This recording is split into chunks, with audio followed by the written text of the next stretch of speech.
que hacer eso, los dejo sin clase. Entonces voy a hacer más extensos ciertos puntos o voy a repasar mejor, porque me olvidé en el momento de salir el texto que tenía que comentar, pero hay algo importante que creo que debo ahora reflexionar. El profesor Bouchot explicó muy bien, de manera muy pedagógica, lo que él llama la hermenéutica analógica. O es decir, la analogía, pero a su vez interpretada. O es decir, no es solo analogía, también esta posición filosófica significa no hermenéutica. Entonces hay que explicar qué es hermenéutica. Hermenéutica es una interpretación de la realidad a partir de la analogía. Pero yo no estoy hablando de una hermenéutica pedagógica, analógica. Con un compañero de Oaxaca estábamos hablando de pedagogía, me salió hermenéutica pedagógica. No hablo de una hermenéutica analógica, sino de un método analógico. Ya no es lo mismo. O es decir, no es lo mismo el hecho de interpretar lo analógico de un método. Pero la cosa es mucho más amplia de lo que yo me había imaginado. Lo digo muchas veces, pero eso es lo bueno de este curso, que ahora tengo que pensar el tema. Y al pensar, ustedes se imaginan, uno va profundizando y de pronto, ¡bum!, es como si yéndose abajo en un terreno, atraviesa una roca y de pronto aparece una caverna inesperada. Y cuando después siguen yendo abajo del piso de la caverna, aparece otra caverna y ustedes creían que no había nada. Pero manteniéndose en la reflexión, uno se le aparecen nuevas cosas que, aunque las había dicho, no tenía del todo conciencia. ¿De qué se trata? Yo hablo a veces en la ética de una lógica de la identidad. No de la identidad solo, sino de una lógica. Y cuando uno escucha la palabra lógica, dice, bueno, lógica es acerca de conceptos y palabras, como expliqué yo, 3 niveles. La realidad, el concepto que formo cerebralmente de lo real, y la denominación, 3 niveles. Y ahí me mantuve. Pero ahora como que se me explotó el tema. Hay mucho más temas. Porque lógica no quiere decir solo una actitud analítica y observacional teórica, lógica. La lógica es la parte de la filosofía que estudia la teoría del conocimiento, los signos y demás. Pero no lo tomo yo en el sentido cuando digo lógica de la identidad. Lo estoy usando de otra manera. Lógica como un proceso. Esto no tiene lógica. Cuando digo eso es que hay alguna contradicción, pero en un proceso, no solamente en un sentido analítico. Quiere decir que se trata de un proceso analítico, sí, porque puedo tomar un concepto y ver si es unívoco o si es análogo. Puedo describirlo, pero lo interesante es que no es solo teórico, es también práctico. Y entonces yo digo, el método analítico es también ético. Lo he dicho muchas veces, y la Escuela de Frankfurt mismo indica cómo los juicios de valor son inevitables aún en la teoría. porque yo adopto una actitud teórica, porque tengo en el mundo cotidiano una actitud práctica y entiendo ciertas cosas y otras no las entiendo. Entonces, quiero tomar un ejemplo de estos días en el diario. Como siempre, para acordarnos que la filosofía piensa la realidad y no la estratosfera. Han visto que en estos días, gracias al apoyo de los rusos, los malos de la novela, y el presidente de Siria, han recuperado Palmira. Da la casualidad que el otro día, leyendo un libro de más de 500 páginas sobre el origen del Estado político en la Mesopotamia, miren, para aquellos que piensan que el Estado es moderno, ahí describe el autor italiano al que me haré alguna vez referencia, cómo en la Mesopotamia durante 3000 años fue madurando el Estado desde el sur de la confluencia del Éufrates y el Tigris en Irak, y cómo los súmeros, acadios, babilónicos fueron transformando el Estado. Un estudio magnífico de un gran conocedor italiano que es profesor en California, en Estados Unidos, muy grande. Y ahí de pronto, después del Éufrates y el Tigris, la civilización avanzó a los desiertos del norte de Siria y tuvo por capital Palmira. Entonces, Palmira, allá por el 2500, fue un centro de un gran reino. Claro, como justamente estaba siendo destruida Palmira y dinamitada por el Estado Islámico, digo que qué casualidad, ahora entiendo un poco qué es Palmira, porque estuve en Palmira en mi juventud, pero como otras grandes ciudades uno las ve en el medio del desierto, pero no sabe su historia, es una historia muy importante. El Estado Islámico, o es decir, este movimiento islámico, destruye Palmira. ¿Qué tendrá que ver eso con la lógica de la identidad? Tiene mucho que ver. Más, lo hacen cumpliendo la lógica de la univocidad. No tienen analogía en la cabeza. Si tuvieran, y los árabes ya tuvieran, no lo hubieran destruido. Eso es lo que quiero mostrarles hoy. Cómo una actitud teórica unívoca lleva a tipos de praxis, tipos de política, tipos de economía, tipos de pedagógica. En la práctica, entonces, cuando hablo de método analéctico, no es solo nombrar, analizar conceptos y palabras, que es analogía de proporción o analogía de calificación interna, distintos tipos de analogía, sino que también es procesos mentales de conocimiento que fundamentan procesos prácticos de acción que llevan hasta poner una bomba y destruir las extraordinarias ruinas de Palmira. ¿Por qué? Porque esos grandes monumentos de Palmira hablaban de dioses mesopotámicos anteriores al pensamiento musulmán y por lo tanto paganos. Y como paganos son satánicos. Y como satánicos hay que destruir y le ponen bombas.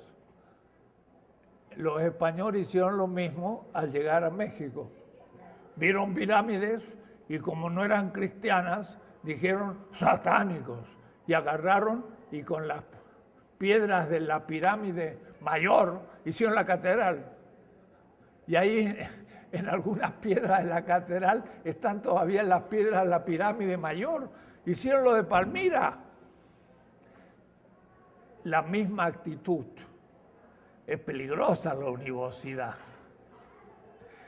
Eso es lo que quiero mostrar. Es un proceso no solo teórico, sino práctico. También es metodológico. O es decir, me permite conocer algo, ver el proceso de ese conocimiento, pero también es un proceso creativo, porque usando el método descubro cosas que nunca había pensado de no haber tenido ese método que me exigió hacerme preguntas que haciéndomela de pronto me encuentro con algo desconocido y para responder tengo que inventar conocimiento. Como estos que yo decía, empecé a hacer un huequito y me encontré de pronto que dio sobre una cavidad que estaba debajo del piso. Era inesperado. Eso es creación de conocimiento. Pero porque me exige hacer unas ciertas preguntas el método. O me evita de hacerme preguntas porque ya tengo las respuestas. Entonces, hablar de lógica significa un proceso cognitivo, pero también un proceso que lleva consecuencias prácticas. Pero no solo lleva consecuencias. Hay que tener una actitud ética previa al proceso de conocimiento para poder, por ejemplo, superar la univocidad y ir a la analogía. Porque si yo tengo una actitud ética de un cierto tipo, solo voy a descubrir la univocidad y voy a tener ciertas conclusiones prácticas consecuentes. Todo eso le voy a llamar lógica de la identidad, lógica de la univocidad, pero al fin es un pensamiento totalitario.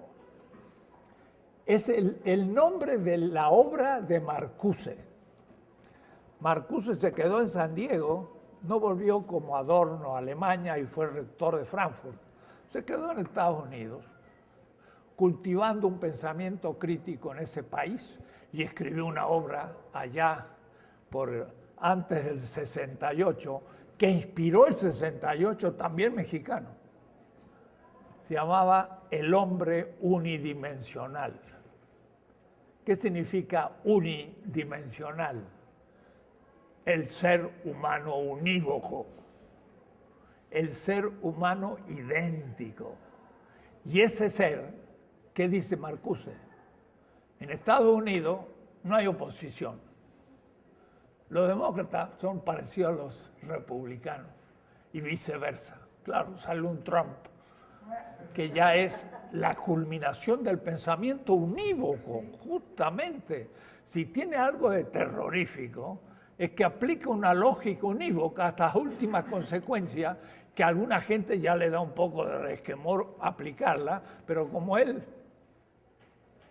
no se da cuenta de lo que está diciendo, la dice con gran coherencia. Es un racismo fascista, xenofóbico, nazi, y no se da cuenta. Es perfectamente lógico. Y asusta hasta a los republicanos. Decía Marcuse, en Estados Unidos no hay oposición. Republicanos o demócratas son lo mismo. Hillary y Trump son los extremos de la univocidad. Pero son unívocos ambos. Y él dice, si no hay oposición, es la muerte del discurso. Esa es la consecuencia práctica. Lean todo el libro y van a entender lo que les estoy diciendo. Es una gran obra que muestra la lógica de la identidad hecho praxis y política en un país imperial como Estados Unidos. Y de ahí no se zafa nadie, sino Sanders, que dice, no, jóvenes, esto no marcha, hay que cambiar las cosas. Y los jóvenes empiezan a entender algo. Quiere decir que se quiere salir del pensamiento unívoco, pues la va a perder. Pero hay un camino hecho. ¿Qué significa eso de la univocidad y la totalidad? Totalizada. Significa que si yo pienso la cosa con un solo sentido, lo que no es el ser, no es. Lo de siempre, Parménides. El no ser no es. Pero vamos a ver cómo en una línea que empieza Schelling y después cultivan los post-hegelianos y por último culmina en Levinas, pero retoma un pensamiento semita justamente de la Mesopotamia, puede hacerse la crítica a la universidad descubriendo la analogía. Para decirla rápido y para que no se pierdan, pero para volver al tema de la univocidad, lo unívoco dice, el ser es, y el no ser es también. Pero el no ser, acuérdense, es el otro. Entonces el otro es y yo soy. Y si yo acepto que el otro es, mi ser no es único. Y si no es único, ¿qué hago con el otro? Y ahí empieza otra lógica, otra ética y otra política. Porque vamos a ver cómo eso se va a decir en un mundo mítico y en un mundo filosófico, y ese va a ser el mundo de la analogía. La aceptación de que el no ser es real.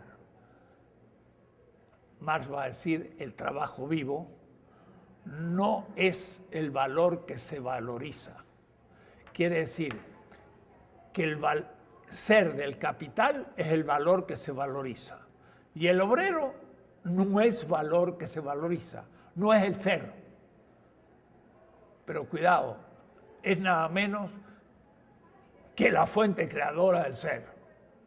Y por lo tanto, le tengo que tener más respeto que al propio ser, al no ser. Eso es otra ontología y otra analítica, otra praxis, y entonces a eso le voy a llamar lógica de la liberación, o la lógica de la alteridad, o la lógica analéctica. Y entonces vean ustedes, es realista, es conceptual, es nominal, es racional, es teórica, pero es práctica. Y es práctica en el sentido ética, política, económica, pedagógica, etc. Es un método de conocimiento, pero es normativa. Es también un método de la vida cotidiana. Yo me encuentro a alguien y entonces le digo, tú no eres lo que yo soy, pero como yo soy el ser, te elimino. Y eso es lo que hace el Estado Islámico. El Estado Islámico destruye al otro porque no tiene argumentos para convencerlo. Si tuviera argumentos, no lo mata, lo convence y lo pasa al propio bando. Pero en vez de argumentar, es más fácil sacar un revólver y matarlo. Ya lo eliminé, no su pensamiento, sino a él mismo. Pero de paso, ya nadie me objeta. Entonces, ¿para qué la racionalidad y el argumento si ya me quedé solo? Es el pensamiento unidimensional. Eso uno dice, muchos de ustedes sonrieron. Sí, señor, parece ridículo, pero así están actuando estos pobres jóvenes. Cuidado, yo no soy arabofóbico, porque lo mismo han hecho los cristianos y los judíos y los griegos, y por ahí hasta los aztecas, con respecto a los otros pueblos, pero no, porque ellos tenían una metodología en que cuando uno dominaba al otro, el otro le pasaba los códigos, los códices, sus mitos, y entonces los tomaban en su propia tradición y los asumían. En vez de matarlos, los incorporaban y el otro se sentía parte. Dice que aquí en Coyoacán llegaron los sabios coyoacanos, aztecas, y le entregaron sus códigos a los españoles y diciéndoles, acá los tienen, incorpórenlos a su mitología. Y los españoles no entendieron, eran unívocos. Y entonces les echaron los perros que agarraron a los pobres sabios coyoacanos, los tiraron en medio del barro y vaya a saber dónde quedaron los códices. Dicen los que cuentan el siglo XVI, la conquista de Coyoacán. O es decir, el pensamiento analógico le decía, bien, me has vencido, lo cual ya es un acto autoritario. Pero al menos aquí está mi historia para que la incorpores a tu historia y yo no desaparezca. Esa es una actitud analógica, porque es respeto al otro. Y entonces es subsumir al otro en lo mismo, pero eso mismo ya no es la historia de los españoles, porque habrían asumido lo de los aztecas y entonces sería una historia distinta. No, la que cuentan los cronistas es la historia de Cortés. Y la historia de México, pues ya no vale porque era satánica. Era el no ser. Desaparece. ¿Se dan cuenta la gravedad del asunto? Todo fanatismo es univocista. Y todo el que es capaz de comprender al otro tiene la actitud de la paz perpetua de Kant. Pero, diríamos, un Kant que se contradice a sí mismo o que saca por ahí conclusiones prácticas que van más allá de su ontología. No sé si se ha entendido el tema. Esta es la conclusión de todo el curso. Pero en la primera parte de lo que va a ser un pequeño libro, que ya empecé a escribir en esta semana, que me reatrapé un poco y ya he puesto por escrito parte de lo que he enseñado hasta ahora. La primera parte de este librito, que se va a llamar Mínima Lógica de la Liberación, el método analéctico, pero se va a llamar Lógica de la Liberación. Y esa lógica funciona según el método analéctico. Y la primera parte se llama la lógica de la entidad, de la totalidad o de la univocidad. Y el tema de esa primera parte va a ser solo el método dialéctico, pero en una visión univocista, que ya lo he explicado en el método de la liberación, que de paso, pues, me lo olvidé para leer algunos textos. En ese libro yo ya hablo del método analéctico, pero cuando lo releo hoy, ya habiendo tomado el tema explícitamente para pensarlo, me doy cuenta que voy diciendo cosas, pero digo menos de lo que debo decir y no lograba todavía ver bien su coherencia interna. Ahora lo estoy repensando para ir explicitando mejor muchos temas. Hablé ya de Descartes, Kant, Fichte, el primer Schelling y empecé con Hegel. Pero aún la explicación que di era todavía de la univocidad, pero tradicional. Ahora tengo que un poco corregir lo que dije, porque ahora tengo que llegar al final de esta primera parte diciendo las consecuencias ético-políticas de la lógica de la univocidad moderna.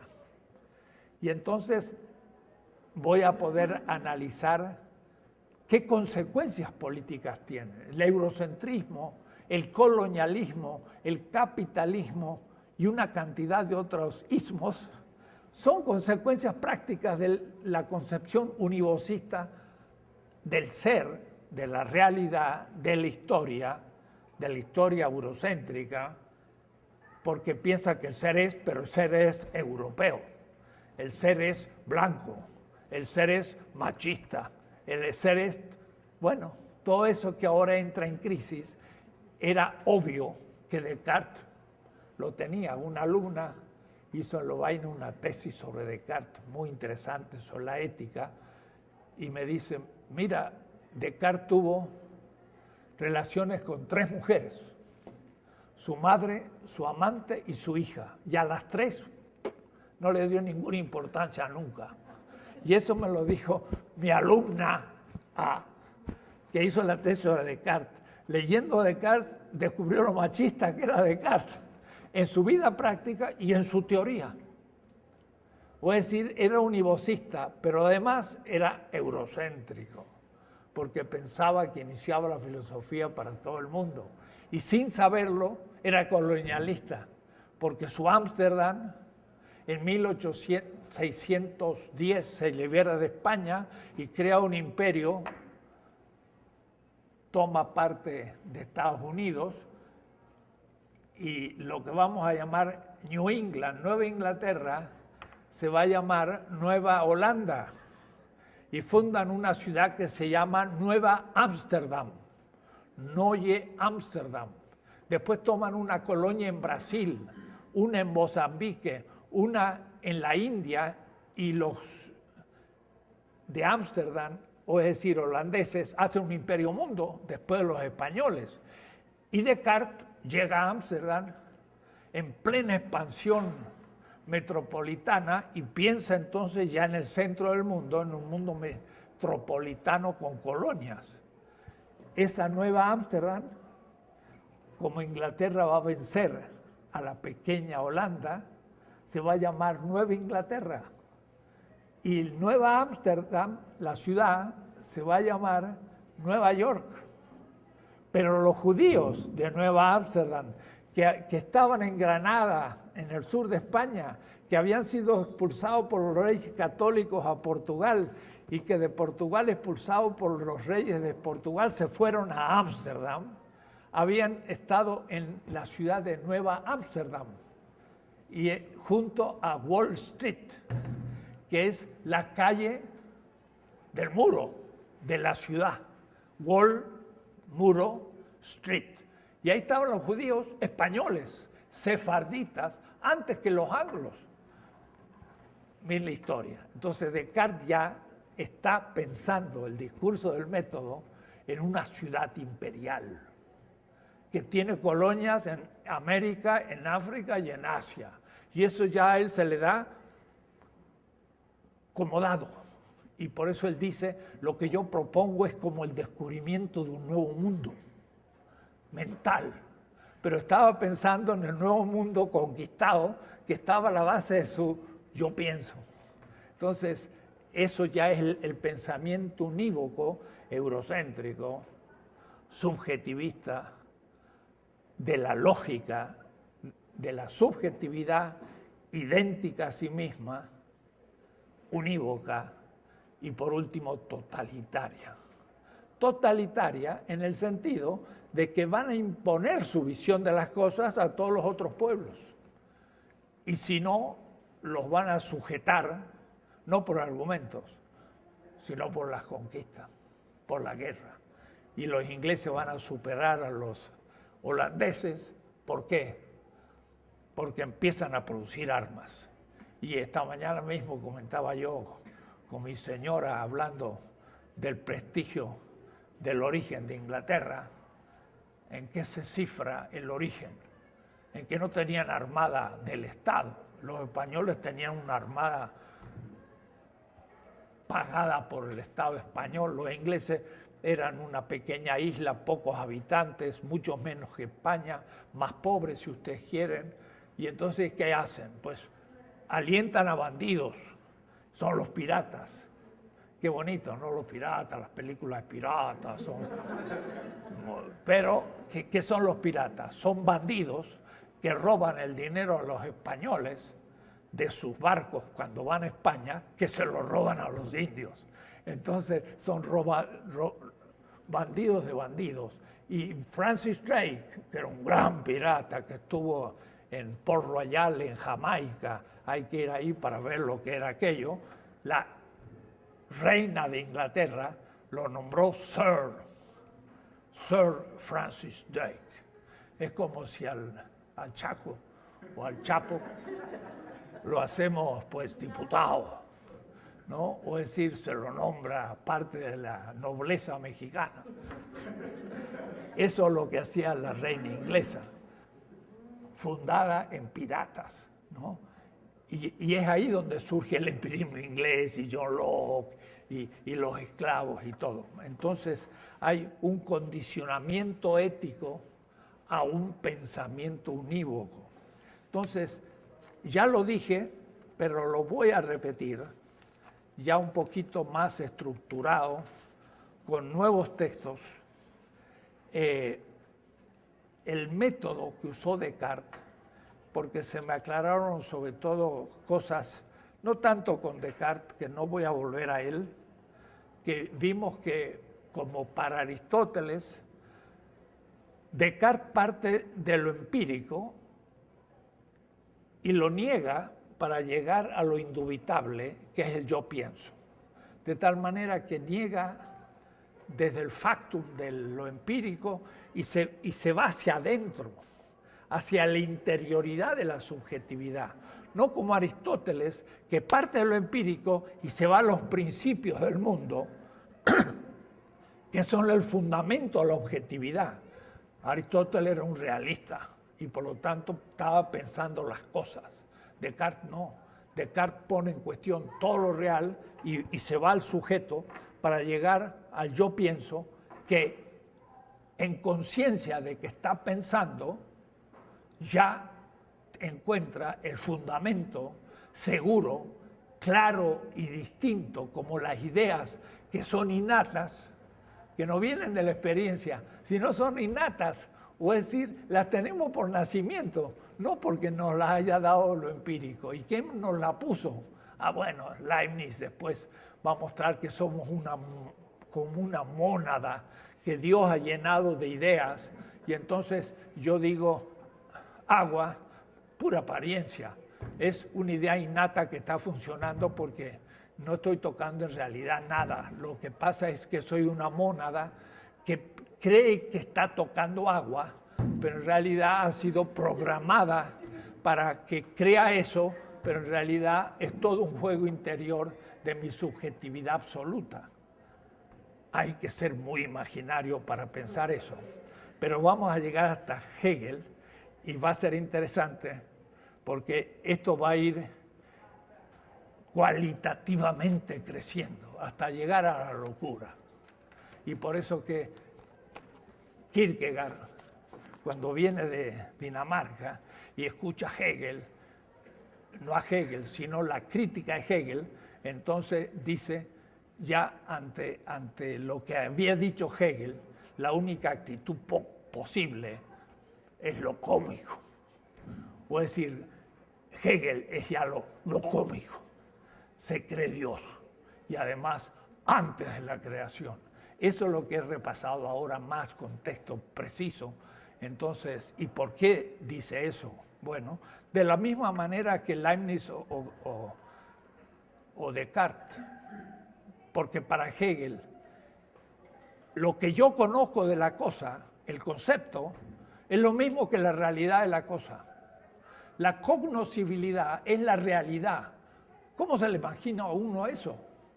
Charles Peirce, el pragmático norteamericano, va a decir, la cognoscibilidad nunca llega a ser lo real como una línea asíntota que va al infinito, porque yo nunca llego a captar todo lo real.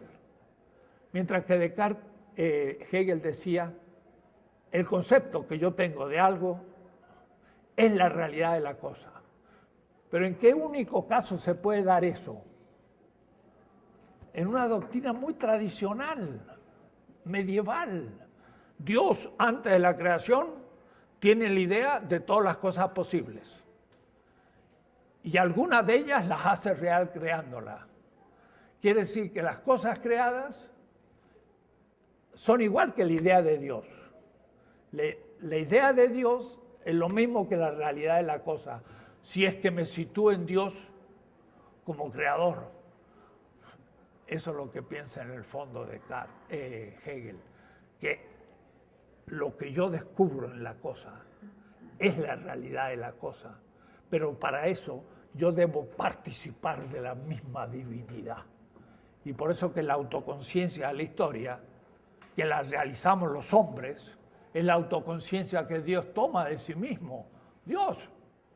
Entonces, entramos en un mundo fabuloso de la univocidad, desde el cual entonces se empieza a medir todo, y el que no está ahí se elimina, y es el totalitarismo. Pero despacio. Kant, ya lo expliqué, va desde lo empírico como fenómeno, que lo organiza el tiempo y el espacio como categoría de la sensibilidad, lo cual a su vez es la materia de los conceptos del entendimiento, y cuando llega ahí ya no puede avanzar, porque no puede pasar a la razón. La razón tendría como objetos las ideas, pero esas no son cognoscibles. Y entonces esa es la crítica de la razón pura.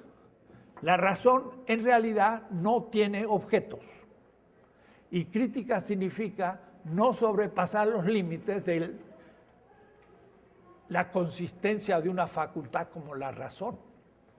Es un concepto negativo la crítica.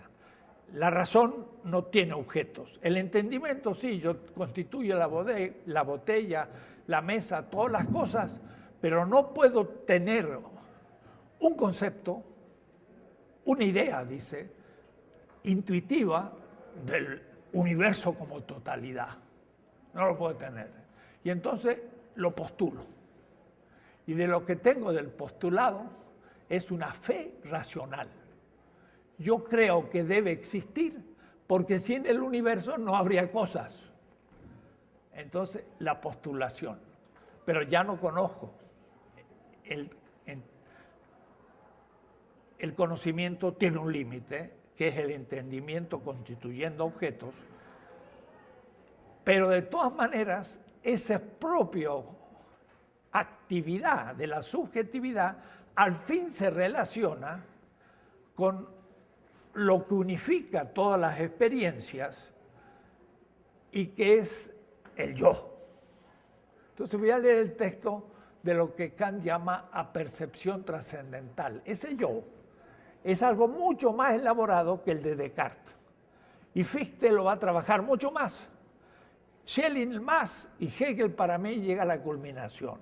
Ese yo es el yo unívoco, totalitario, y cuya ética y política es terrible.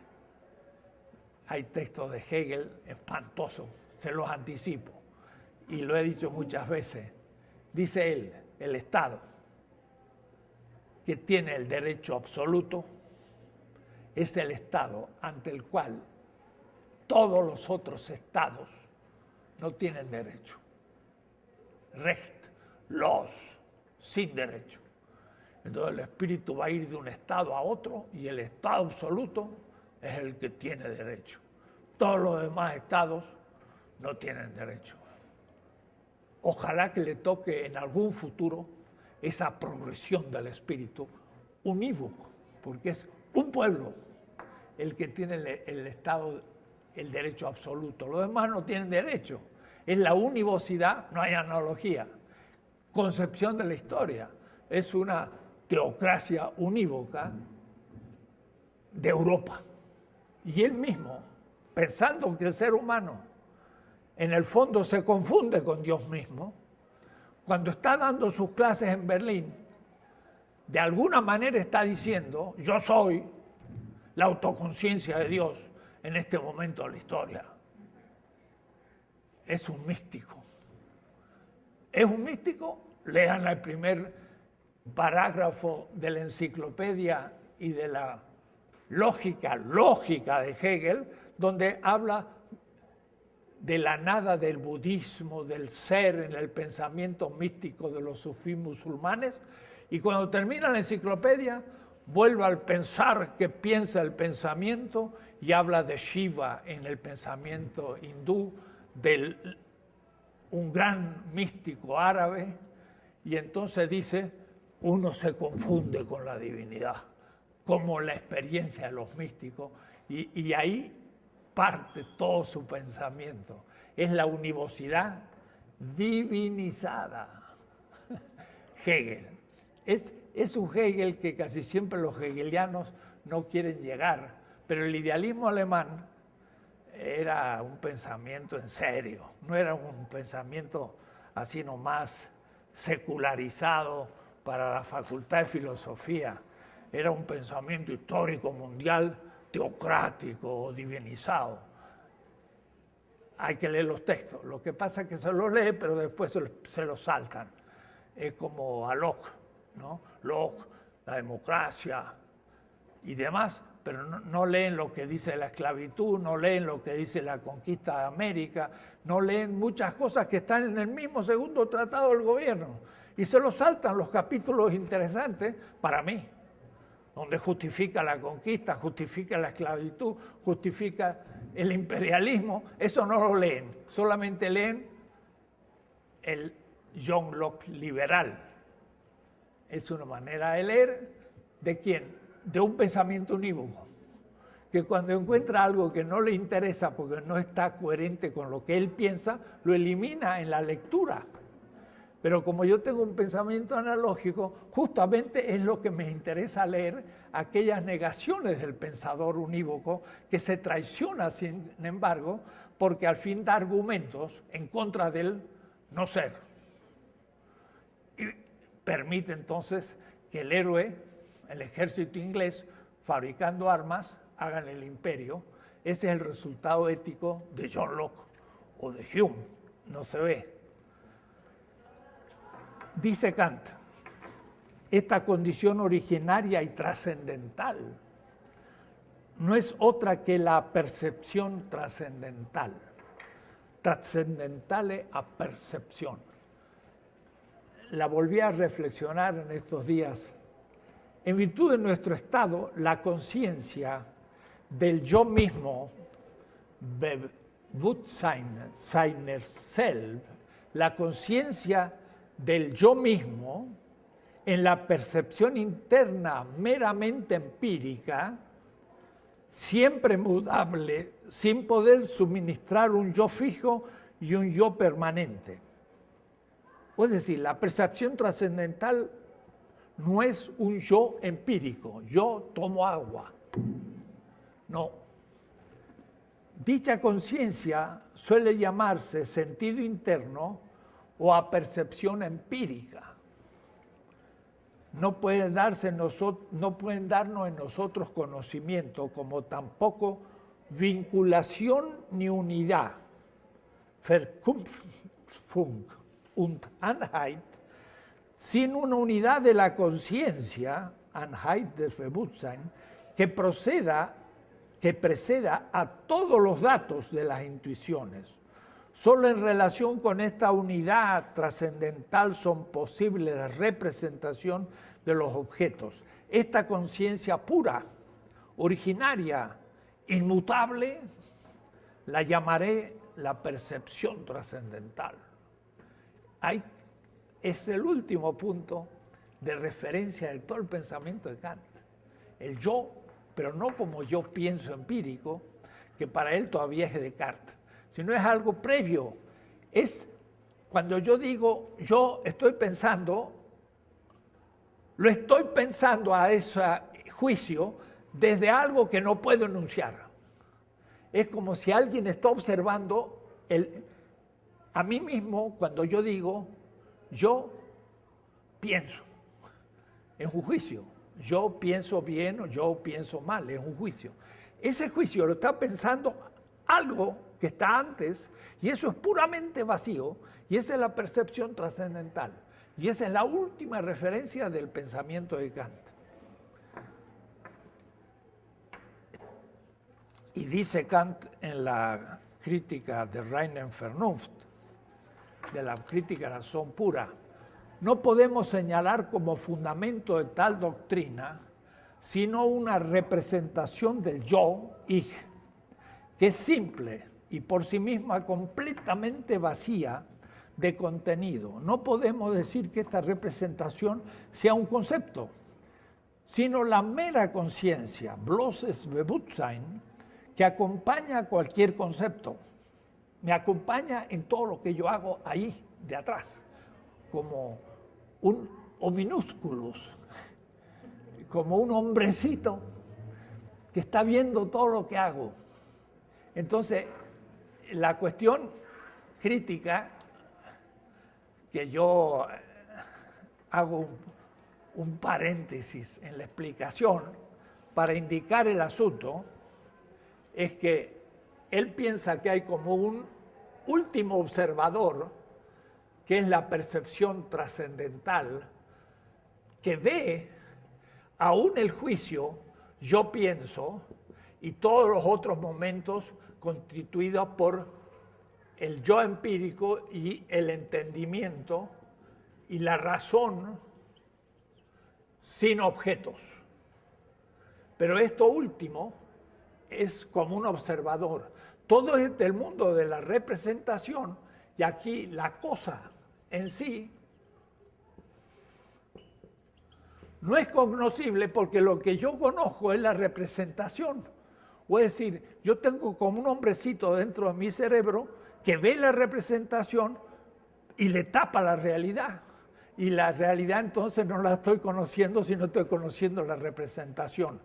Hay un momento, hay dos momentos, la representación y está la cosa en sí incognoscible. Eso, aunque no parezca, tiene que ver con la analogía. Porque esa cosa en sí incognoscible es conocible y es el otro. Y entonces otro a percepción y que está más allá de la mía, etcétera. Hay muchas reflexiones que hacer. Aquí yo me paro y digo, la subjetividad trascendental de la percepción, el yo empírico y el objeto constituido, que son tres momentos para Kant, es la percepción, el yo empírico, el objeto constituido y la cosa en sí, que son cuatro momentos, en realidad para mí son solo dos. Me salgo del tema. Esa visión moderna y de la teoría del conocimiento, de todos los cursos que tienen ustedes con mis colegas analíticos, que dicen hay un sujeto y hay un objeto. Pero el objeto ¿es lo representado o es lo real? Entonces tiene que haber una realidad representada, conocida por el sujeto. Eso todavía es pensar en el neolítico. A mis colegas no han descubierto el cerebro, no saben nada de ciencias neurológicas, algunos sí, pero todavía no la pasan a la práctica de la facultad. Está la botella real, y claro que es real.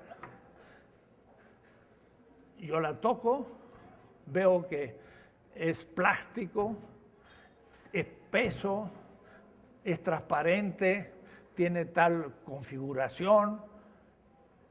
Si abro y lo tomo, veo que es líquido y que no es gasolina y por lo tanto me saca la sed. ¿Qué hace mi cerebro? Con todas sus capacidades, no sensibilidad, inteligencia, razón, con todas sus capacidades cerebrales, capta la percepción conceptual. Merleau-Ponty, pero más allá de Merleau. O es decir, no hay sensibilidad y razón.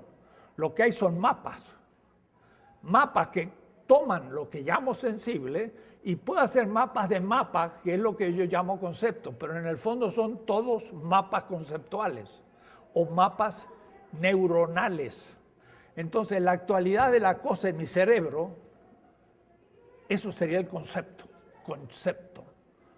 Sería la actualidad de lo real en mi cerebro. Pero la actualidad de lo real en mi cerebro no es una representación que yo observo. ¿Desde dónde? Desde algún órgano interno del cerebro que mira esa representación que el neocórtex está haciendo, como lo pensaba Descartes. Descartes corta al ser humano así, el cráneo, y hace una cara, y lo pone así a la persona, y aquí una hipófisis, un órgano del cerebro, y mira la representación en la cabeza. Quiere decir que está la cosa, la representación y el yo que mira. Ajá, el yo que mira. Y el yo que mira, ¿es un cerebro? No, es un órgano. Bueno, pero ese yo que mira se hizo una representación de la representación y lo miró desde un observador interno. Y hacia el infinito. O es decir, no hay un observador de la representación, sino que la actualidad en el cerebro de lo real es la representación, es el acto cognoscente y es el conocimiento de la realidad como actualizada. Son los tres actos en uno solo. En uno solo, pero no en algún lugar del cerebro, sino en la totalidad del cerebro. El conocimiento no tiene una parte del cerebro. La lengua la tiene.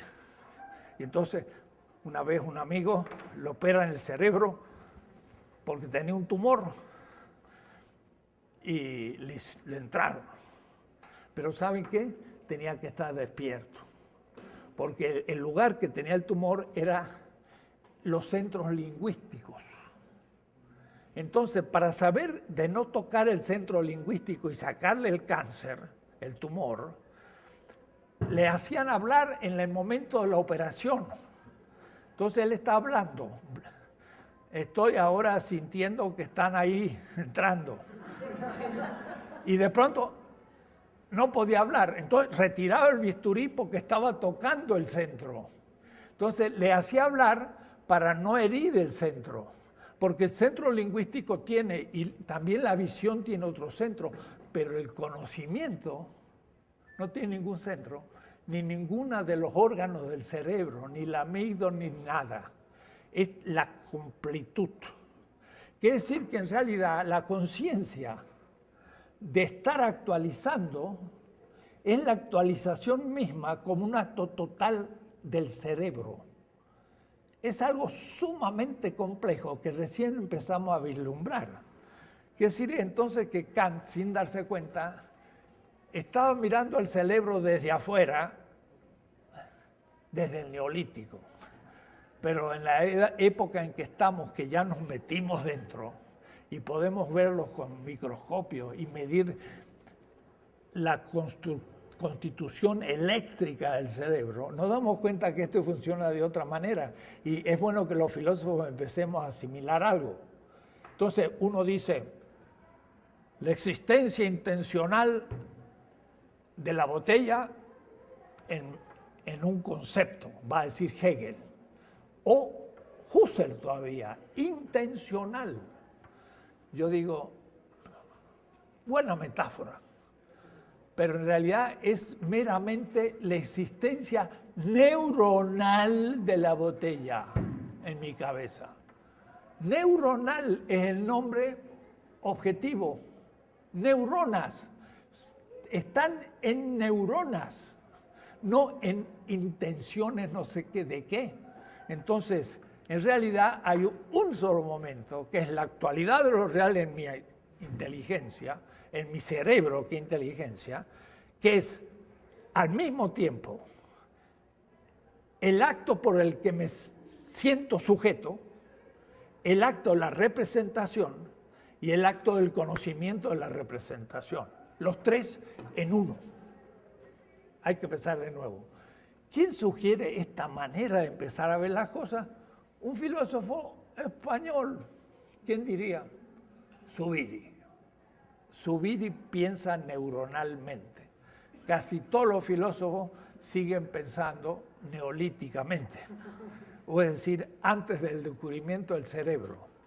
Esto es muy importante para este asunto porque sitúa de otra manera la cuestión. Sí. Según esta visión de Zubiri, son tres actos: la representación, el acto de conciencia de es la constitución misma de la representación, el conocimiento de la representación y la autoconciencia de estar conociendo.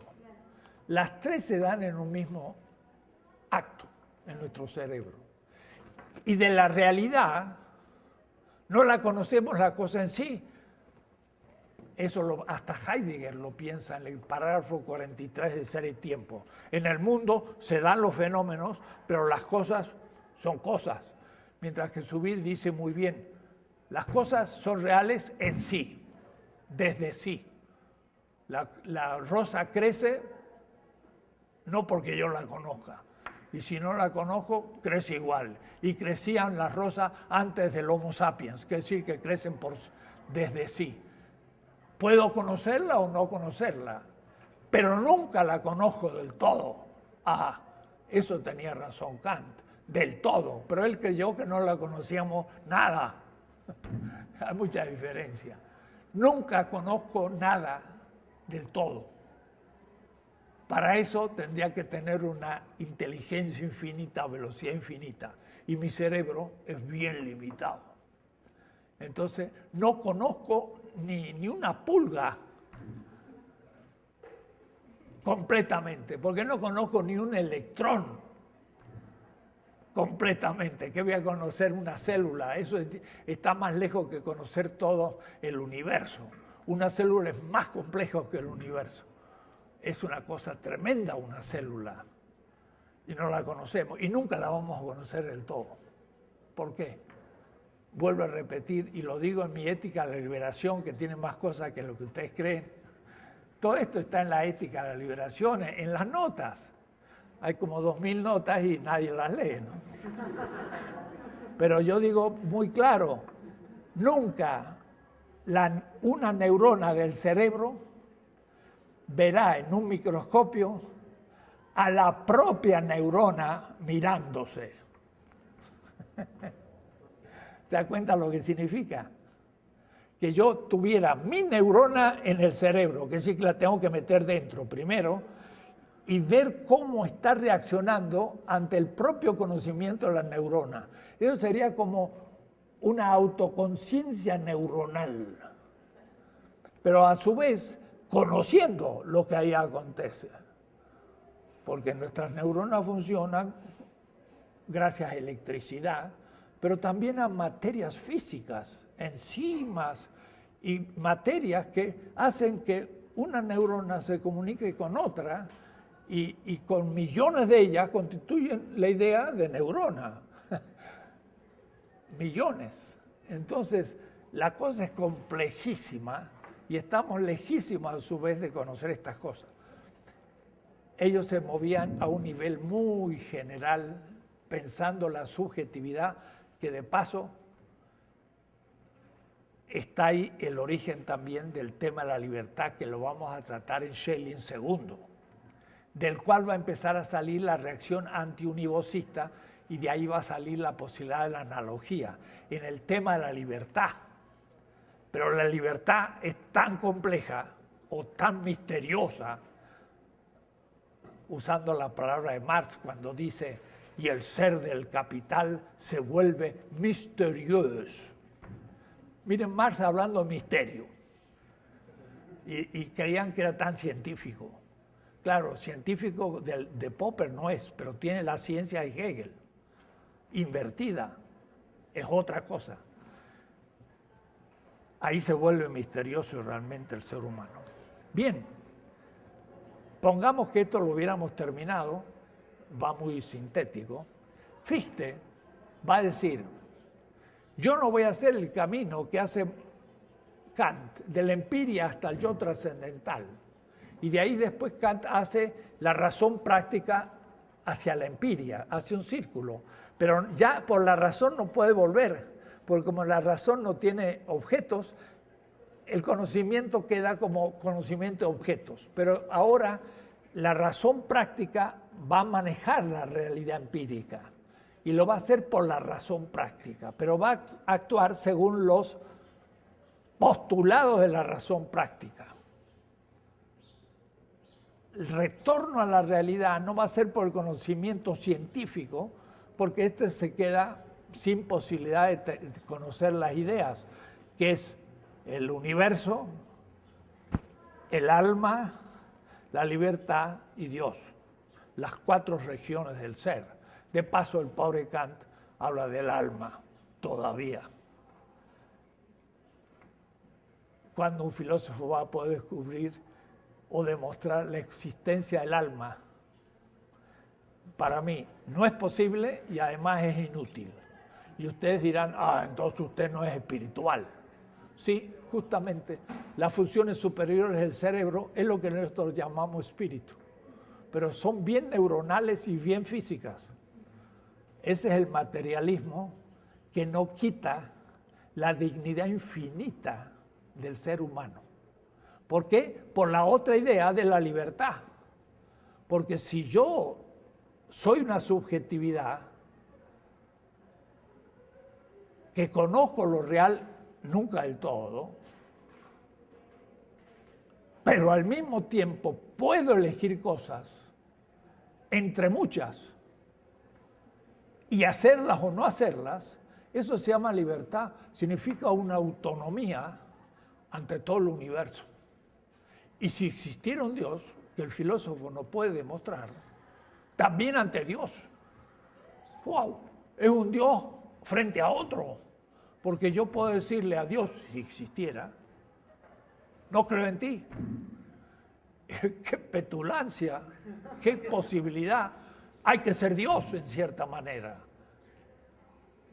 Ser libres es algo muy tremendo. Eso es lo que va a plantear Shelley en el 1809, cuando va a poner en cuestión la lógica de la identidad y va a empezar a pensar la libertad y se va a volver contra Hegel, va a criticar a Hegel y va a dar la posibilidad a los post-hegelianos, Kierkegaard, Feuerbach, Marx y todos ellos, gracias a Schelling, pero gracias a la idea de libertad, que es también el yo, pero un yo incondicionado. Y la verdad que ya más viejo no voy a estar por mucho tiempo. Voy a decir, ya no me toca muchos años porque ya más viejo no voy a poder estar. Así que voy terminando esta aventura de la vida que no he merecido, pero cada vez más me abismo en el misterio de la subjetividad libre. Y si a un niño me pregunta, abuelo, ¿por qué es que somos libres? Yo les voy a decir simplemente, mira, no sé. Y no os vaya a ser que nunca lo pueda saber. Otro misterio tremendo, y es el ser humano completo, porque hay que ver lo que significa que desde estructuras físico-materiales eléctricas surge la posibilidad de un observador de la realidad incondicionado, aunque sea a un nivel mínimo, pero incondicionado, porque si no fuera, aunque sea mínimo, seríamos animales. Y hasta los animales, es bonito, viendo así en la internet, había una noticia y me gustó mucho. Un león en gran potencia que cuando se va a dormir se mete en una cobija y uno lo ve como un bebé ahí con su cobija en el zoológico. ¿Por qué? Porque unos niños quisieron tener un león y el papá le compró un leoncito chiquitito y lo ponían en una cobija y le sacaban foto. Y se ve el león jugando con la cobija. Pero fue que empezó a crecer y ya los niños dijeron, ya no está el juguete, está para jugar. Y lo donaron a un zoológico. Pero ese león, cada noche, cuando se va a dormir, pide su cobija y se mete dentro, en el zoológico. Ha adoptado una actitud humana, porque se recuerda que esa cobija un poco era el calor de su madre que no tuvo. Es un mamífero y tiene un sistema límbico también muy desarrollado, afectivo, pero nos imita, pero no es humano. tiene algo de humano, muchísimo de humano. Es un analógico. Es un analógico. Y por eso no tiene derechos, pero tiene dignidad de la vida. Entonces a la vida hay que respetarla, no porque tenga derechos, sino porque tiene dignidad. Y la analogía surge con la vida. Los conceptos físicos astronómicos son unívocos. Solo con la vida surge la analogía. Y en la historia la analogía se hace ética. Lo demás es unívoco. Y usar la univocidad física para la historia, eso es el totalitarismo. Es todavía moverse dentro de leyes físicas o aún en los primeros grados de la analogía instintiva. Porque el animal no puede actuar sino por instinto. Por lo tanto, no es que respete al otro, sino que respeta la identidad de la especie. Y no la respeta tampoco, sino que no puede contravenirla por el instinto. Pero una vez que uno supera el instinto, nace la libertad. Y ahí nace la analogía. Vamos a pensarlo despacito. Miren cuántas cosas no pensó Cayetano cuando hablaba de la analogía. Hizo una cosa lógica. Unívocos, equívocos, análogos, analogía de proporcionalidad y cosas lógicas, pero no se pensó toda la temática que esto suponía, y esto es lo que empiezo yo a descubrir, haciendo una reflexión más profunda en el sentido ético-político de la analogía. Bien, Fichte da un paso más, porque dice, no me interesa llegar hasta el yo pienso, ya lo tengo. Y con Kant, la percepción trascendental, no solo tengo el comienzo del sistema, sino todo el sistema. Y entonces dice, no ignoro que Kant estableció el sistema de la razón, pero ese sistema va a ser de la razón unívoca, o mejor, del entendimiento unívoco. Sin embargo, estoy igualmente seguro de saber que Kant tuvo la idea de un tal sistema. Todo lo que expuso efectivamente no es sino el fragmento o el resultado de este sistema. Sus tesis no tienen sentido y no se armonizan sino a partir de la presuposición del sistema, que se desarrolla desde el yo pienso. Entonces, ustedes se den cuenta la impresión que le causó a los discípulos, 1894, plena vida de Kant. Kant todavía iba a vivir 10 años más, del 94 hasta el 804, el viejo Kant. Y llega Fichte, un joven, en la Universidad de Jena, y dice, Kant dice esto. Y ahí ese joven se anima a decir, Kant ciertamente llegó al sistema, pero no tuvo conciencia que ya lo tenía todo. Y no lo desarrolló, vamos a hacerlo. ¡Wow! Se hizo una explosión y todo el mundo, estudiantes de toda Alemania vinieron a Jena a escuchar a Fichte, que había superado a Kant. Él va a llamar a Schelling, y Schelling en Jena va a llamar a Hegel, y son cuates que se van comunicando, todos jovencitos, 20, 22, 25 años. Ninguno llegaba a los 30. Hegel nomás era el más viejo y el fracasado. El que llegó al final era un pobre preceptor en Berna, medio así, sin saber qué hacer, y su amigo, 5 años menor, lo invita a Hegel, que llega a Jena con 30 años. Era el más viejo de todos. Los demás habían hecho antes.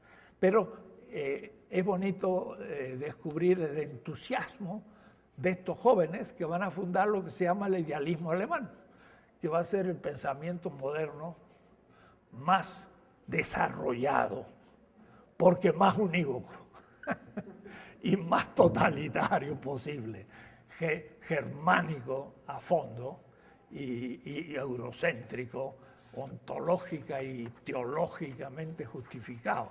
Entonces, es con los que hay que oponerse. El profesor Guha de la India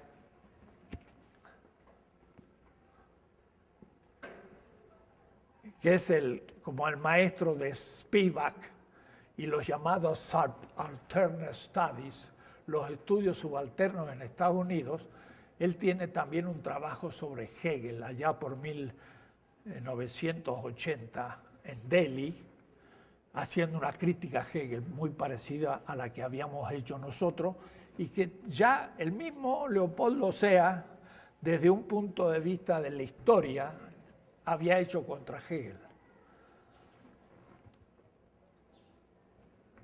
Todos los opuestos de un concepto cualquiera se acuerdan en el seno del concepto más elevado. Cada concepto se hace coherente con el concepto más elevado. El animal racional e irracional concuerdan en la animalidad, la especie y la diferencia, que expresa el fundamento de la diferencia. Es decir, que una síntesis es presupuesta vorausgesetzt. Cuando digo esto es un animal racional, estoy suponiendo que hay un animal irracional y además hay una animalidad en la que los dos concuerdan, la identidad y la diferencia. Ese es el pensamiento completo de Hegel. Identidad, animalidad y diferencia. El animal irracional y el animal racional son diferentes. Identidad y diferencia. Y cuando en la lógica lo plantea Hegel, esto lo he escrito ahora porque no lo había escrito antes, pero para que se vea, trabaja identidad, diferencia y fundamento. ¿Qué tiene que ver el fundamento? Es que el fundamento, Grund, es la identidad de las dos diferencias. Y entonces eso es el fundamento de lo fundado, de lo que está dentro. Entonces, el micrófono y el pizarrón son diferencias desde la totalidad del aula. El aula es la identidad y explica la diferencia, por eso hay un micrófono y hay un pizarrón, pero el aula pedagógica. Y entonces se explica todo lo que hay aquí como diferencias de la univocidad del acto pedagógico. Inversamente, todos los idénticos son opuestos en un concepto inferior. El aula se transforma en opuestos en el micrófono y el pizarrón. Es decir, toda síntesis presupone una antítesis que le precede.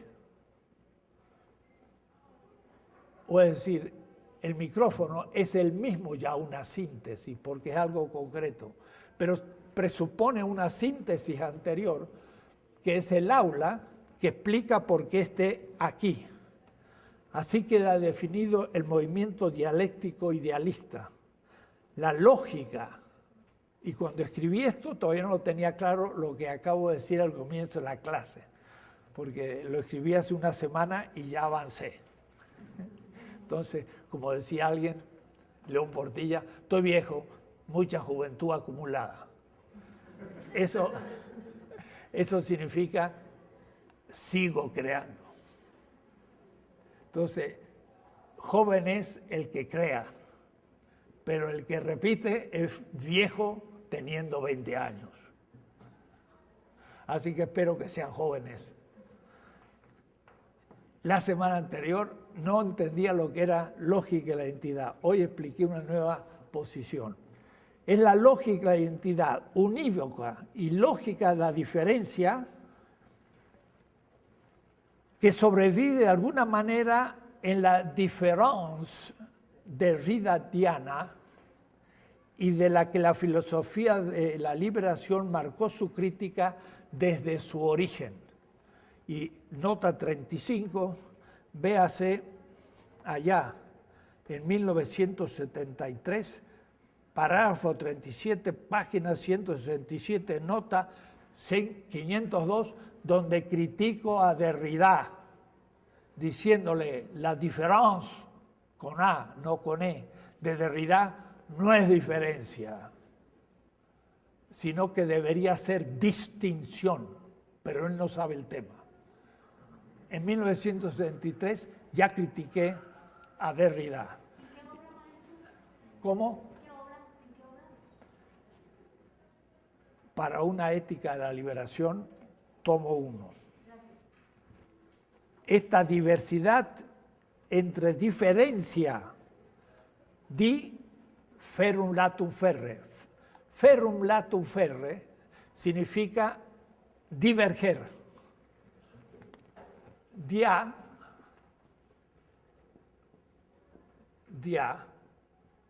Diferencia.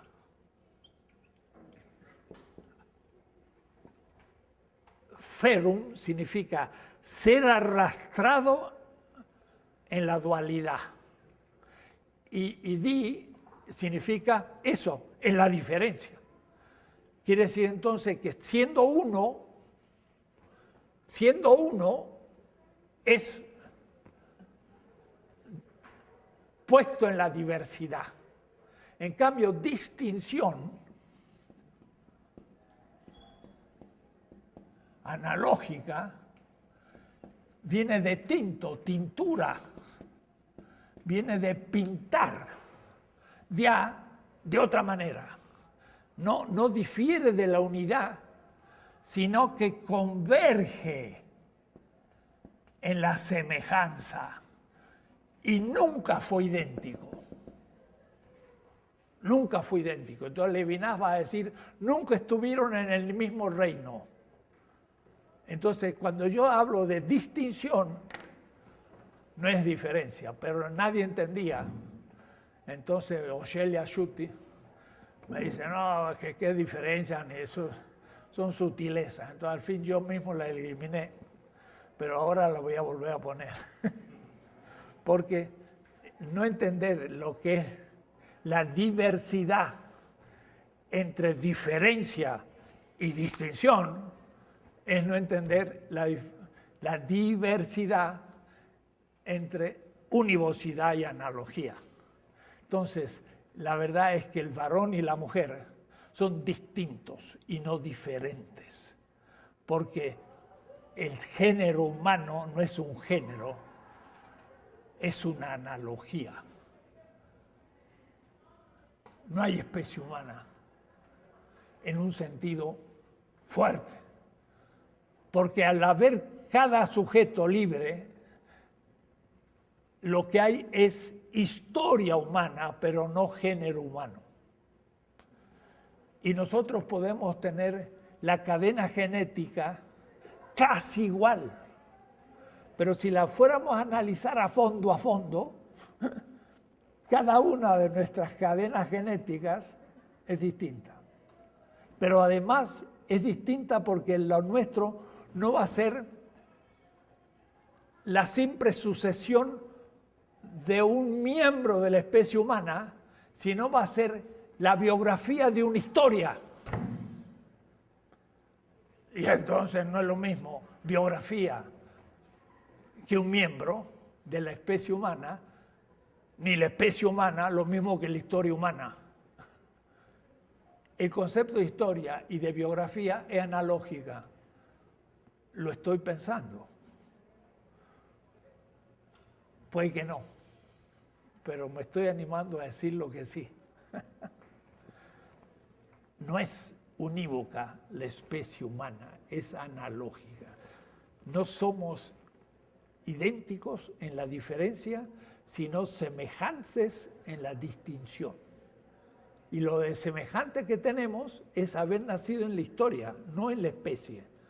Pero a su vez nacido en la historia en distintos momentos y en distintos lugares. Y eso ya es la biografía. Y entonces ya yo no soy un mero miembro diferente, sino soy un ser humano libre distinto a todos los otros. Y porque soy distinto, no me puede usted meter en el mismo cajón de la univocidad, sino me tiene que respetar como único, como decía Stirner, y en eso tiene razón, único, pues soy libre. En cambio, un león, en fin, también es único en su singularidad numérica, pero no subjetiva. El pobre león no tiene biografía. Tiene algún aprendizaje, por lo tanto, es interesante. Heidegger, después de Ser y Tiempo, escribió un libro sobre conceptos metafísicos y toma mundo. Y dice, el ser humano tiene el mundo propiamente dicho, pero los animales tienen también un cierto mundo. Y entonces también diríamos que a medida que la animalidad va creciendo en la evolución, va teniendo aspectos analógicos que eclosionan en el ser humano. Al principio, el nivel de los virus son casi idénticos, son verdaderamente diferencias, pero la vida, mientras que un electrón de una galaxia con otra, ahí no hay analogía, ahí hay identidad. Y más, lo que pasa es que todo el universo, dice Zubiri, es una sola sustantividad. Todo el universo físico es como una cosa, una sola. Y una célula ya es otra. Y los millones de células que tenemos nosotros es la otredad a la complejidad máxima del ser humano. Y ahí es donde eclosiona la analogía y la exterioridad del otro y la ética. ¿Cuándo surge la ética? Cuando surge la libertad, o es decir, el instinto comienza a disminuir a manera acelerada. Ya en los primates superiores ya ha hecho un buen camino de la analogía, y muy bueno el ejemplo tuyo, que fue el mío no pensado. Efectivamente, el león, que amó la cobija y que la aprendió del ser humano, también tiene un aprendizaje no específico, sino individual. Y si lo tiene individual, ya empieza a ser semejante a la especie, no idéntica. Está claro, ¿ven? Miren cómo la cosa se vuelve interesante. Bien, lo que hace Fichte es desde el yo, lo pone al no yo, y de ahí va sacando toda la filosofía. Y despliega desde la experiencia del yo trascendental kantiano toda una filosofía sin necesidad de volver a lo empírico, sino como desarrollo de la subjetividad. Queda así definido el movimiento dialéctico idealista, porque es puramente subjetivo. Esa lógica tiene tres momentos. Es el momento exvolutivo, el involutivo es de lo empírico al yo, ahora del yo se desarrolla, exvolutivo del desarrollo inmanente del yo indeterminado, porque al principio el yo no tiene ningún contenido, hacia la primera división como yo y no yo. En 1794 empieza el sistema del idealismo trascendental, yo y no yo, es la primera diferencia. Pero ese yo es empírico y el no yo es lo otro. El segundo es el yo determinado por el no yo, que consiste en la teoría del conocimiento. El no yo me determina a mí, eso es conocer.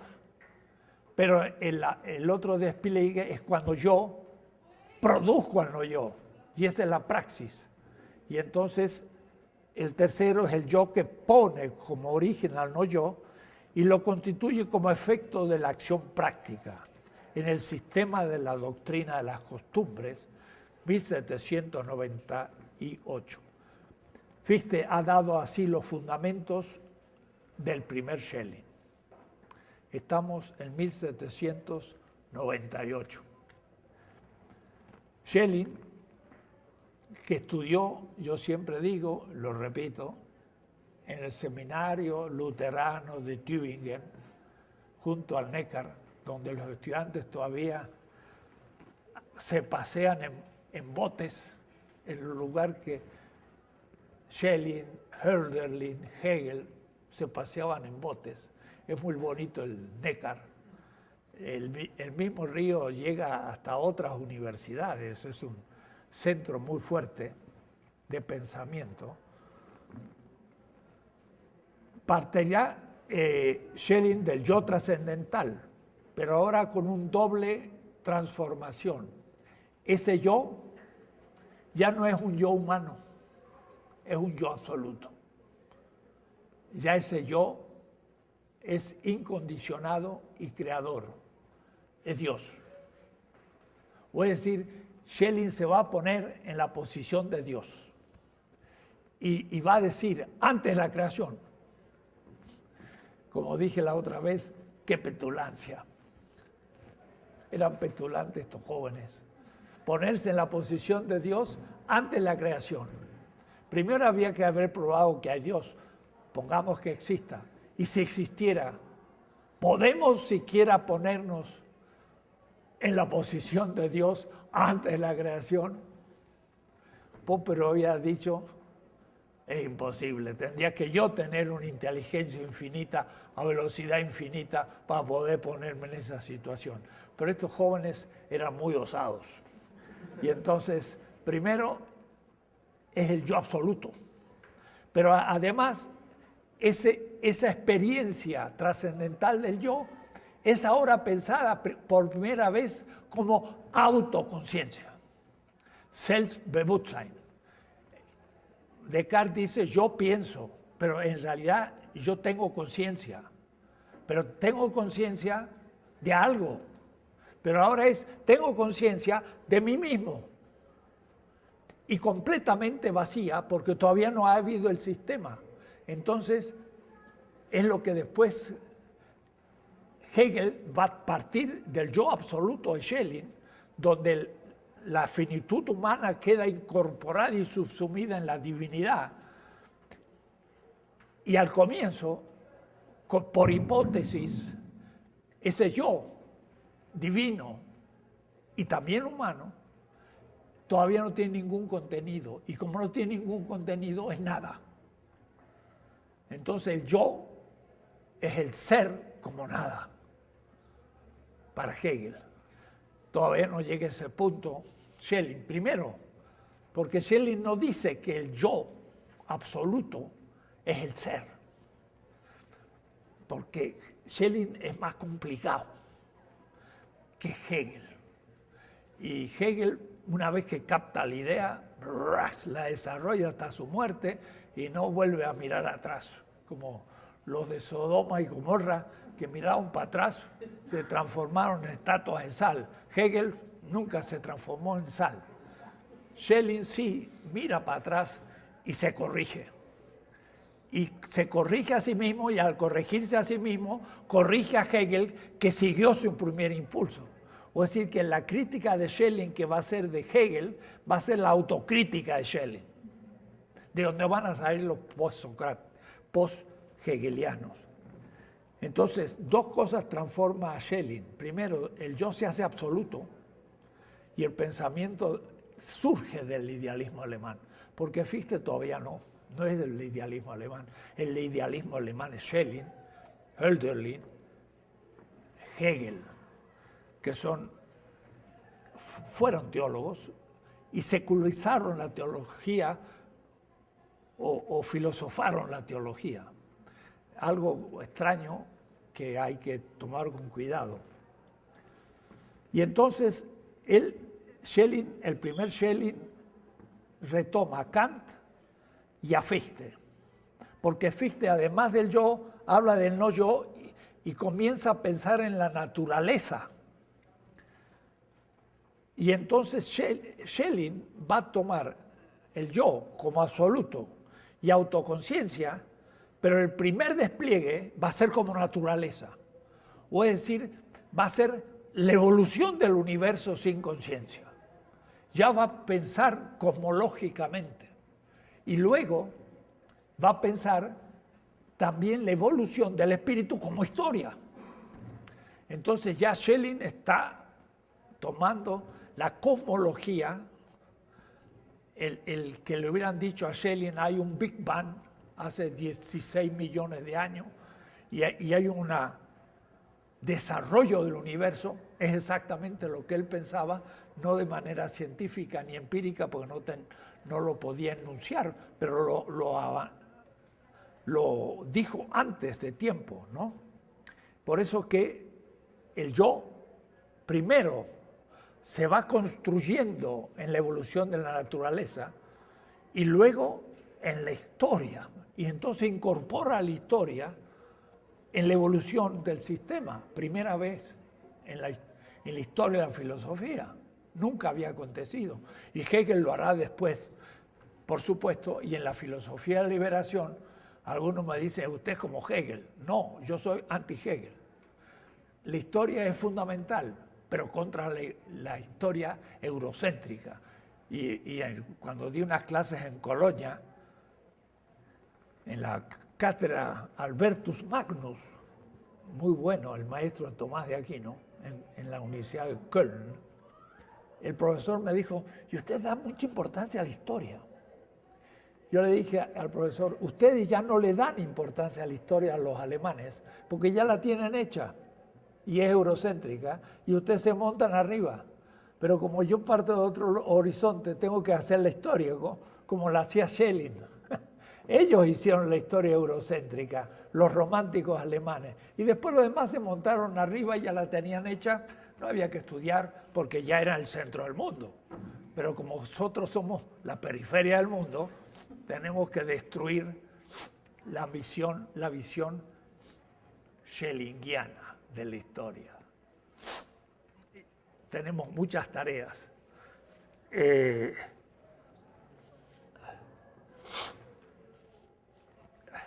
Algunos colegas creen que es anecdótico esto de la historia, pero no se dan cuenta que, como dije, están montados sobre la historia que el idealismo alemán hizo para poder pensar en Europa. Y entonces ellos piensan en América Latina y al tomar esa historia piensan inevitablemente en Europa. Y no se enteran de América Latina. Y todavía se preguntan, ¿hay filosofía en América Latina? Y como yo siempre digo, al decir eso, se están contradiciendo. Porque creen que son filósofos. Y si no hay filosofía en América Latina, el que está hablando y preguntando, ¿hay filosofía en América Latina? No es filósofo. Es una contradicción performativa, diría el profesor Appel. Es un monstruo contradictorio. Y son nuestros profesores. Estos son los momentos invariables y constantes de todo saber en la historia de la autoconciencia, der Geschichte des Selbstbewusstsein, que es decir, que él piensa el desarrollo de la conciencia también en su etapa sin conciencia como una evolución.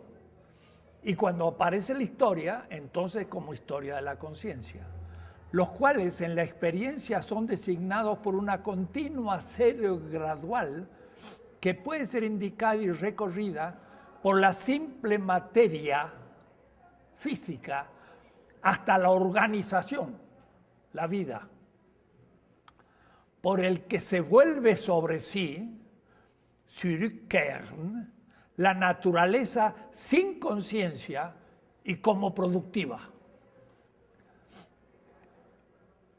El yo absoluto, piénsenlo ustedes, como Dios creador,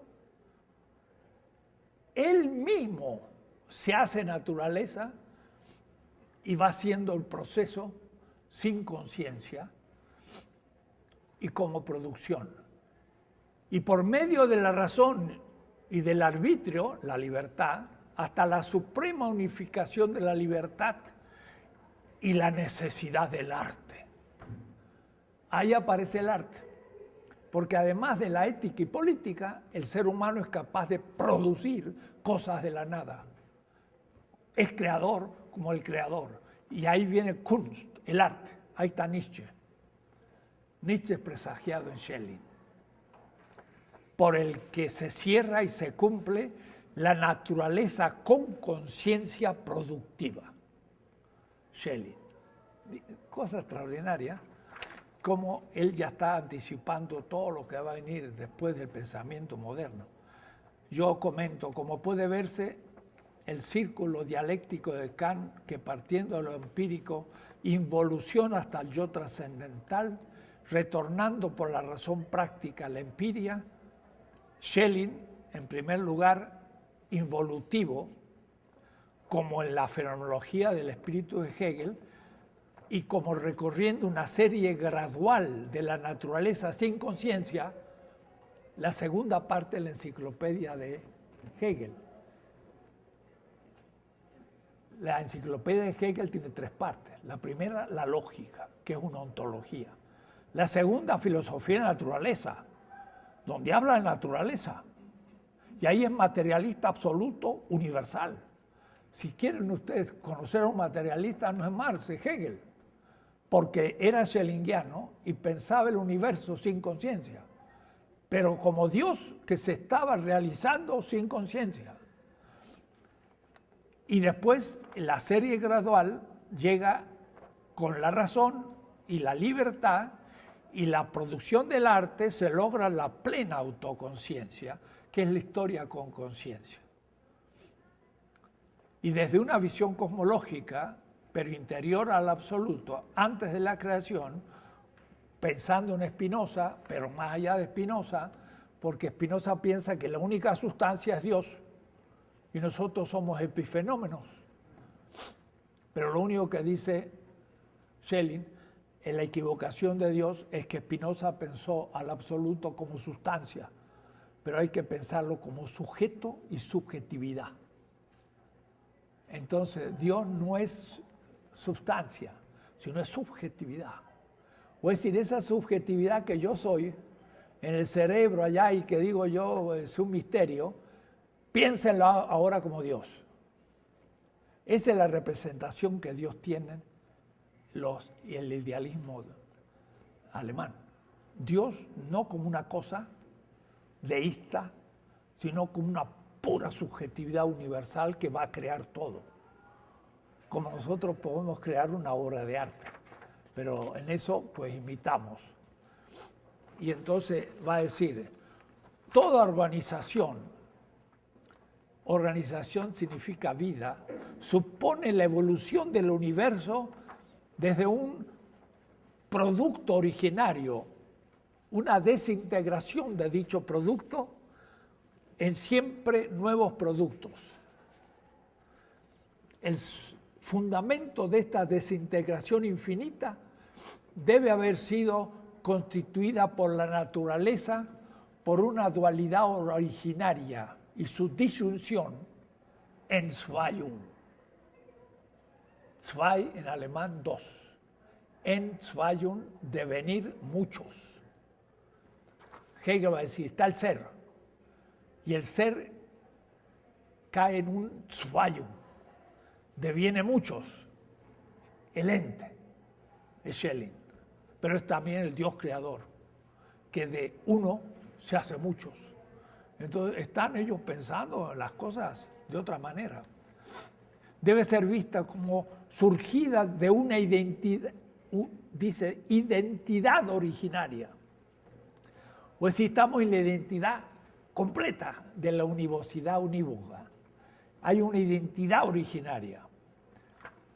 Lo que no es pensable si no es puesto lo idéntico, identitet, como una involución absoluta, una absoluta involución, como un infinito dinámico.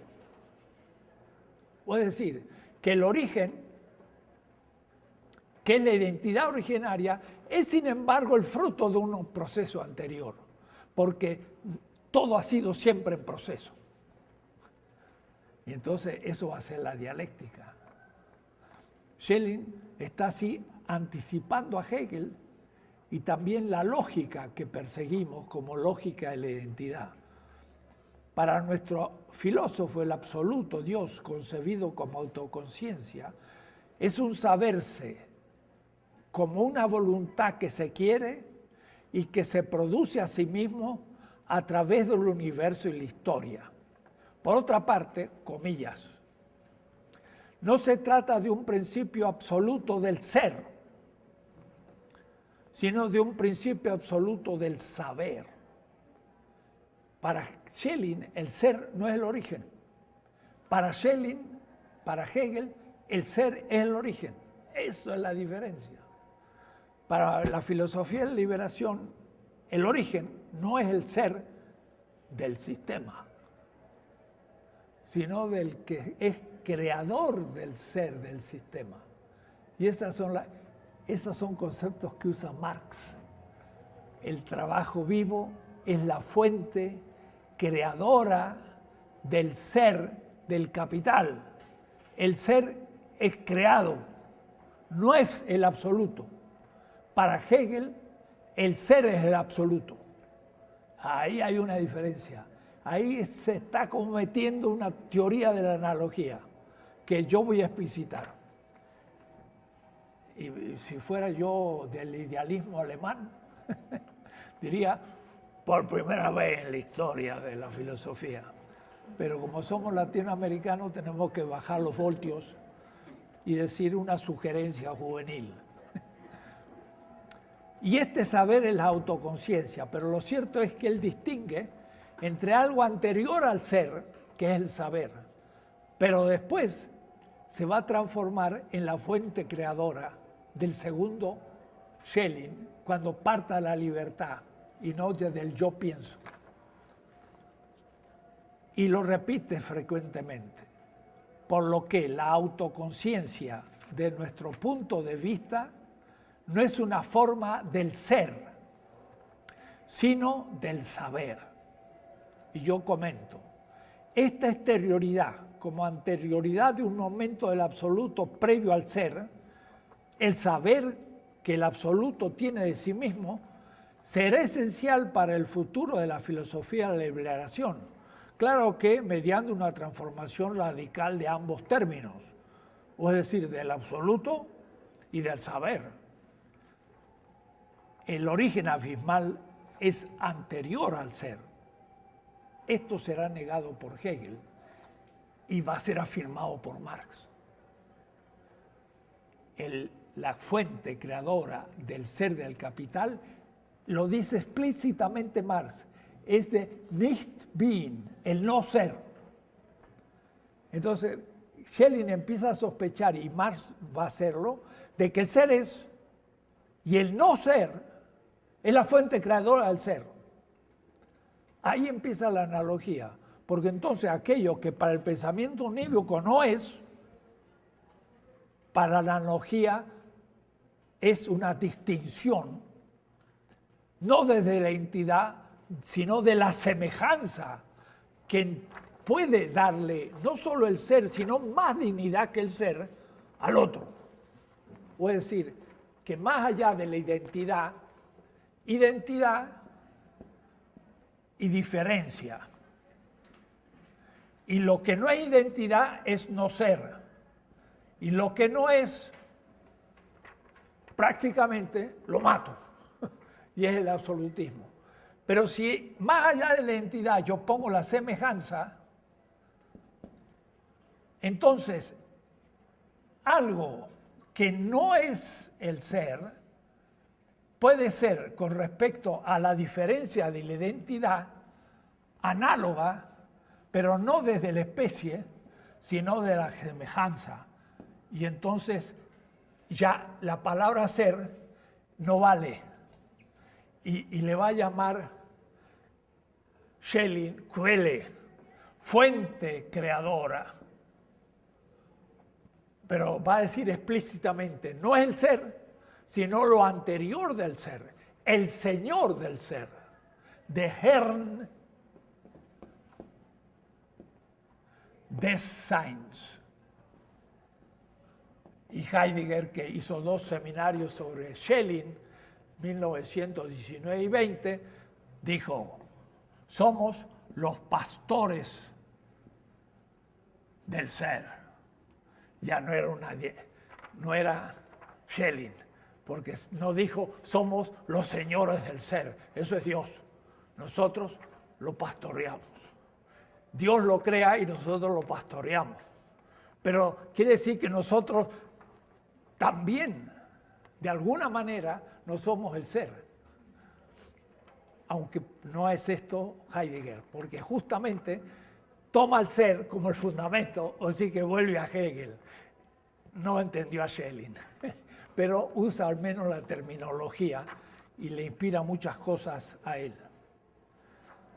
Bueno, he estado repasando lo que ya había dicho, pero un repaso circular. De tal manera que he repasado, pero como he estado trabajando duro en estas Semanas Santas, pues este es el texto ya escrito, muy cortito, que lo entenderán los que puedan. Espero que ustedes lo entenderán. Los demás dirán qué escribió este hombre y dirán no se entiende. Bueno, porque a veces hay que sufrir. Bueno, termino. Dice el camino, Weg, que es el método. Método significa odos, camino. El camino de la conciencia natural que lucha por alcanzar el verdadero saber, o el camino del alma que recorre la serie de figuras, es como las moradas de Santa Teresa de Ávila, las moradas del alma de los místicos musulmanes que pasaron los cristianos marranos de España, a los cuales Teresa de Ávila tenía un origen judío por ahí, y entonces las moradas del alma es una figura de la mística musulmana, no cristiana, igual que la noche oscura de la fe de San Juan de la Cruz, es musulmana, nada que ver con el cristianismo. El camino del alma que recorre la serie de sus figuras, Gestalten, como otras tantas etapas del tránsito a través de la experiencia, y el paso de un estado al otro de la conciencia es una experiencia. Eso es la fenomenología del espíritu de Hegel explícitamente. Son el farum, la experiencia de la subjetividad que va a ser en la fenomenología del espíritu, a través de la experiencia completa de sí mismo como conocimiento de lo que en sí es ella misma, la autoconciencia. Por lo tanto, la perfección del espíritu consiste en saber completamente lo que él es, con mayúsculo espíritu. Es el espíritu de Dios en nosotros, sustancia. Este saber es un ir hacia adentro, in sich gehen, en el abandono de su ser como ente que confía la figura final al recuerdo. Bueno, esto ya no es Schelling, es la última frase de la fenomenología del espíritu. La fenomenología del espíritu va de lo empírico a la autoconciencia. Y es un ir hacia adentro donde el ser ente empírico humano ahora queda en el recuerdo de todo ese camino hecho. En alemán, Erinnerung significa recuerdo. Pero inner significa adentro. Y Erinnerung, además de recuerdo, es un ir hacia adentro. Entonces, al final de la fenomenología del espíritu, todo ese recorrido que hace el espíritu para llegar a sí mismo, lo va a recordar en este proceso de interioridad. Y ahí va a partir Hegel ahora, su lógica. Entonces, cuando pienso en la lógica de la filosofía de la liberación, es la antilógica de la identidad de Hegel. Lo pienso como una ontología, pero como dije hoy al comienzo, es una teoría del conocimiento, es un método, pero es un método teórico y es un método práctico, que incluye la ética, la política y la historia. Y además es cotidiano. Es un método que me ayuda a vivir. Subo al camión y hay un chofer. Él es un chofer y yo un pasajero. La diferencia en el instrumento de tránsito, un camión. Eso es la univocidad. Pero si de pronto lo veo como un ser humano,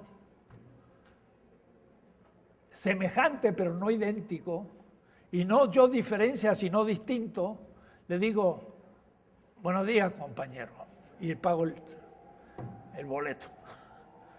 Ya lo personalicé, ya no es chofer, ya es Juan, o quien sea, pero ya lo personalicé. Eso es un método de analogizar las relaciones, porque es respetar al otro, no como una diferencia dentro de una totalidad que yo domino, si domino, o ingenuamente yo soy dominado y sin embargo la sostengo, a permitir que él sea otro que yo, y al bajarme del bus o del camión, le digo, muchas gracias compañero, y quizás va a quedar pensando, mire, uno que me dio gracias. Bueno, se habrá alegrado un ratito y se habrá dado cuenta que no es meramente un chofer, sino un servidor de la gente.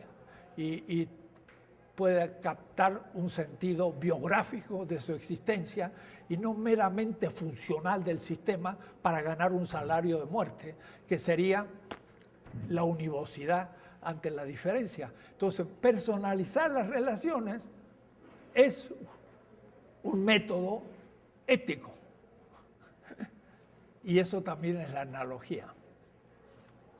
Muy bien, ya me pasé 7 minutos, abusé de su tiempo, así que terminamos.